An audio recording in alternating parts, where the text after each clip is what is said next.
જી સાહેબ, ગઈકાલે Manjalpur police station હસ્તમથકમાં એક ગુનો નોંધાયો છે. પોસ્કોનું શું છે આખું? ગઈકાલે માંજલપુર પોલીસ સ્ટેશનમાં ભારતીય ન્યાય સંહિતાની કલમ 74-75(2) અને પોક્સો એક્ટની કલમ 8 મુજબ એક ગુનો નોંધવામાં આવેલો છે.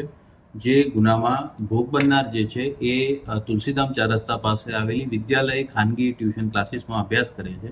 જે ક્લાસીસમાં વહીવટી કામ કરતા વિક્રાંત નીતિનભાઈ રાવળ નામના આરોપીએ ભોગ બનનારને એકલા એક રૂમમાં બોલાવીને ત્યાં એની સાથે શારીરિક અડપલા કરેલા એવો આક્ષેપ છે.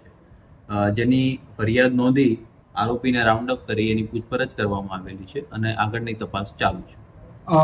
આરોપી કેટલા વર્ષનો છે અને ત્યાં આગળ શું કામ કરતો હતો અને આરોપી વહીવટી કામ કરે છે ત્યાં ટ્યુશન ક્લાસીસમાં એડમિનિસ્ટ્રેટિવ કામ. કેટલા વર્ષથી ત્યાં આગળ કામ કરે છે?